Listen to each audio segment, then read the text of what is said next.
The Dinner Party by Andrew Zelgert. Hey there, Derek, your mother says calmly as she enters your bedroom and sits on the bed. The sound of the clock echoing throughout the quiet room. The mattress groans and she smiles at you warmly. What are you up to? You look up at your mother and her brick wall face.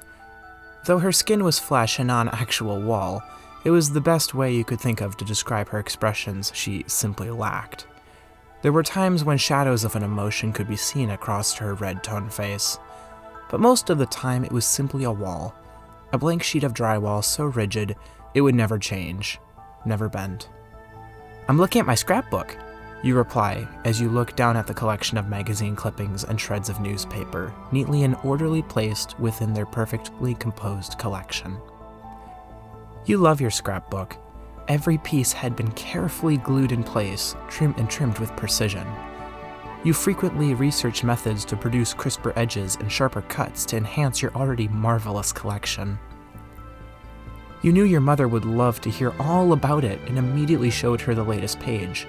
Look at this, you say as you shove your art in her face. Isn't this wonderful? Your mother smiles at you and nods curtly. Yes, it looks the same as it did 5 minutes ago.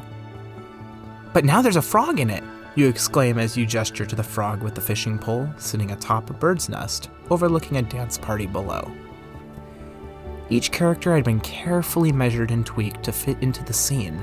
Many hours, weeks, and months had been dedicated to your latest creation, and you were really excited to display your handiwork. Did you see the dance party and the fishing frog and the... I'm sure it's lovely, interrupted your mom as she got up from the bed. Your heart sinks immediately. Did she not like it? Was something crooked? You immediately check the perfect pages for mistakes, yet none come to mind. Did she not like scrapbooks? No, that would be impossible. Everyone liked scrapbooks. Perhaps your mother didn't like you anymore? Thoughts tumbled about in your mind as your mom approaches you and gives you a big hug. I know it's lovely, she said, and you sigh with relief. Whew. If she hadn't liked the scrapbook, that would have been a catastrophe. You turn and your alarm beeps. 3:15. It was time to grab a snack. You look up at your mother and say simply, it's time for a snack. Your schedule said at 3:15 every day, a snack was given, and you wanted the saltine crackers, just like you always do. So neat, so orderly, so perfect. Not today, dear. You stop cold in your tracks. How was this possible? You whip around to the clock. 3:15. It was time for a snack. It's 3:15, you reply, then proceed to make your way down towards the kitchen. Yes, but you can't have a snack right now, your mother replies, and you turn around again, this time with a frown etched across your face. Did you really have to spell it out for her? The schedule stated 3:15 was snack time. It was time for a snack. But it's snack time, you reply. 3:15 is snack time. Yes, I know that, replied your mother. But we have company over right now, and you will have plenty of snacks once your father's done cooking. Company. You frown and storm your way over to your mother. How dare she deprive you of your snack time, of the primed and proper schedule, of your neat and orderly plans? Your mother clearly knew what was about to happen because she immediately interjected. How about this? You can have an apple. It'll tide you over before the festivities begin. You stop and mull it over for a moment, then nod. The memory of a fox popped into your mind, but you quickly shook it out of your memory. You didn't want the fox to show up. He was the ruiner of all. Come, let's go to the kitchen, your mom says with a kind smile. You pick up your scrapbook and hold it tight in your arms. Perhaps the guests would like your scrapbook. Why wouldn't they? After all, everyone liked scrapbooking. You enter through into the dining room and immediately your head fills with buzzing. At first you aren't certain as to why.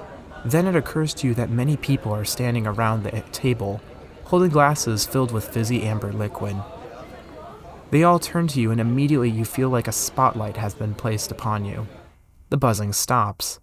Then an eruption of applause and you cover your ears immediately. The clapping ringing in your ears like a pair of concert bass drums pounding in your cavernous mind, echoing chaotically in ways that made you fidget with your coat. Fidgeting always helped you calm down when you were stressed. It's nice to see you're awake, your dad says excitedly as he approaches you and ruffles up your hair. The shock of the applause was still echoing through your mind, so you don't acknowledge him.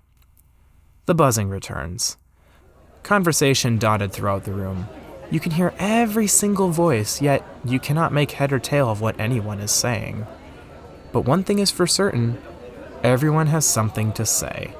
What about what you had to say? You approach your dad and show him your scrapbook. Look at this, you say proudly as you hold up your pictures for him to see.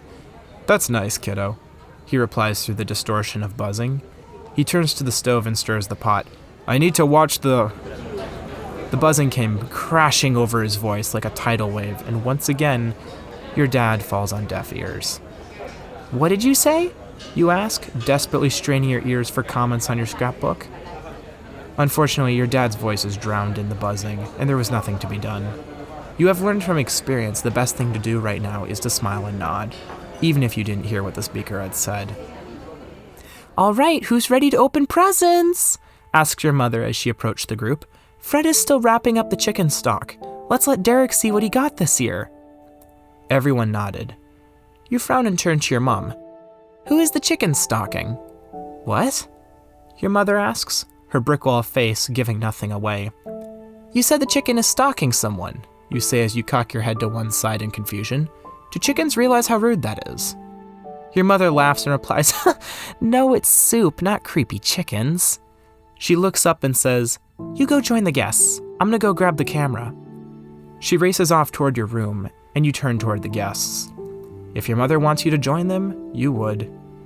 The buzzing slowly faded into earshot again as the guests' garbled chaos entered your ears once again. You try to latch on to what they are saying as the family gathered around the Christmas tree, but unfortunately you cannot hear anything despite hearing everything at once. Say, what have you got there, Derek? Asked your Gramps through garbles of buzzing. You immediately brighten up and open your scrapbook and begin explaining everything to him. Gramps was always such a good listener. You remember talking for hours with him about all your various scrapbooks and magazines you had pulled from. This conversation carried on for a bit until your mother re-entered the room and the buzzing ended once again. All eyes turned to her. It's time to open presents, she announced as she raised her camera to take pictures. You had always hated that camera. It flashed right before it took a photo, and it always felt like someone was poking your eyes aggressively. The family members took turns distributing packages amongst the group, and you immediately grabbed your parcel and tore it open. A stack of magazines! You could finally complete your current scrapbook. This would set you up for years at least. You excitedly show your magazines to Gramps, who nodded knowingly at you. Your granny never read them anyway, he chuckled as he tore open a thin package to reveal a brand new cane. You turned to the clock on the wall. 4 o'clock! It was time for scrapbooking. What luck? You immediately got up with your magazines and began to make your way back to your room. Your dad blocks your way. Hey there, buddy. Where are you going? Soup's almost ready, he said as he showed you the bowls being prepped by your aunt. But it's 4 o'clock, you reply simply. It's time for scrapbooking. Not today, replied the dad. What was that supposed to mean? No snack time at 3:15? No scrapbooking at 4? What was happening? Don't you see there are people here? Inquired your dad as he gestured to the Christmas guests in the living room surrounding the tree. But it's 4 o'clock. Isn't 4 o'clock? You began as you desperately tried to explain this very simple concept. I know, buckaroo, he replied with a nod. But you need to stay with the guests. Stay with the guests? During scrapbooking time? How are you supposed to use your new magazines from Gramps if there was no scrapbooking time? It didn't make any sense. Logic failing to explain this abrupt and unorthodox change. You hear someone clear their throat and you groan, rolling your eyes. You slowly turn, and there, standing before you, is a dirty fox in a ripped, faded top hat and a stained black suit.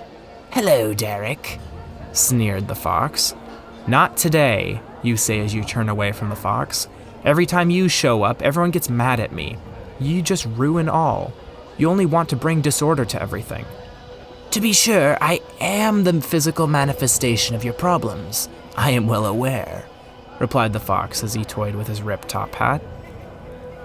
I don't need you, you say as you turn away farther from the fox. Sure, replied the fox as he slinked back behind the mantel. With no scrapbooking or snack time, I'll be back. You'll see. In a heartbeat, he was gone. Derek, it's time to open your presents, called your mother from the living room. You walk in and are greeted with another round of applause, and you abruptly become aware of your heartbeat beating in your chest.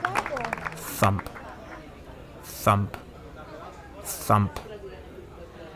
Here you go, your mother says excitedly. Her face remained blank, but her tone sounded enthusiastic, so you put on a smile and accepted the gift. You tear it open. Another present? It had to be more magazines. After all, everyone likes scrapbooking. It would be obvious to supply you with more magazines to choose from. More options means more scrapbooks, and... Socks fell out of the box and landed with a soft thump on the floor. Socks? What are you gonna do with those? You can't scrapbook socks. It's wrong, all wrong, it's illogical. You turn to your mom and say, "No thanks," as politely as you can. No? But dear, they're your favorite color, replied your mom kindly. You look down at the socks and your eyes bug out as you gaze at the bright red. Thump, thump, thump, thump. Your heart rate begins to increase slowly. You try not to pay attention to it. You're gonna be fine. You're not gonna mess this up, not this time. Won't you give them a try? She asked warmly. But that's impossible, you reply as you try to comprehend a sock scrapbook. Thump, thump, thump, thump, thump.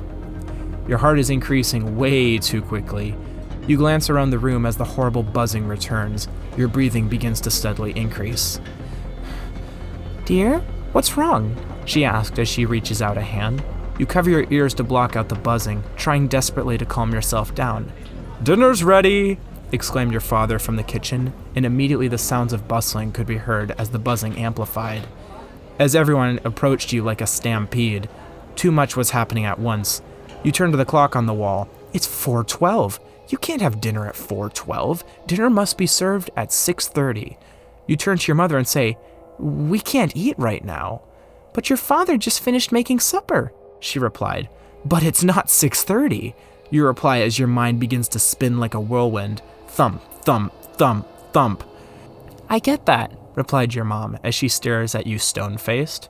Come to think of it, her eyes were becoming a little intense, like lasers boring into your soul.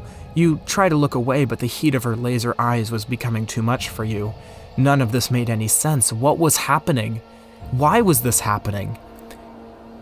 You look up, and to your horror, your mother's reassuring face was gone, replaced by the face of the fox. Thump, thump, thump, thump, thump, thump, thump. Your heart rate is now off the charts. Sweat begins to flow down your arms as you nervously look around the room. Everything was changing at once. The buzzing was only getting louder, and logic wasn't working anymore. What could you do? Cackled the mother fox as she looked around wildly, causing you to jump out of your skin and leap backward and rock back and forth. What's wrong? Cackled your father as his fox head rounded the corner. I'm not certain, sneered the mother fox. Why don't we paint the walls with flowers? That always helps people. What? You exclaim in alarm. I'm not sure about that, cackled the fox dad. We should use as scrapbooks to jump hoops, and perhaps we could add extra butter on the side. What are you saying? You yell, stay away from my scrapbook. You immediately switch to fight or flight. How could you defend your scrapbook? All your precious work. Your mom had seemed hesitant about it earlier.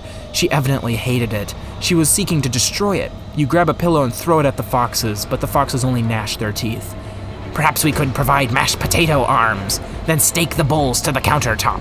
They laughed as they growled. Stop! You yell. Guests begin to approach, sprouting fox heads as they went. Spin the bottles and flush the spigots.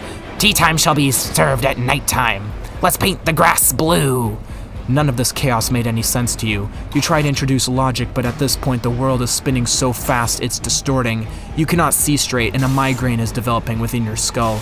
You can feel its pain looming above you like a violent electrical storm threatening to strike. You rock back and forth as you cover your ears, desperately trying to find calm within these rough waters. All you wanted was a snack in your scrapbooking. Why was this so complicated? We shall go to bed at breakfast time. We'll burn your scrapbooks. We'll help you out. You feel faint as your heart palpitations exceed anything you thought possible. Your vision becomes even blurrier. The electrical storm springs forth and a zap! And you lose consciousness and black out. The fox is fading from view as the chaos slowly melts away. The last thing you hear before you escape to dream world is the voice of your mother whispering, "I think it's over," to the other guests as the darkness claims you.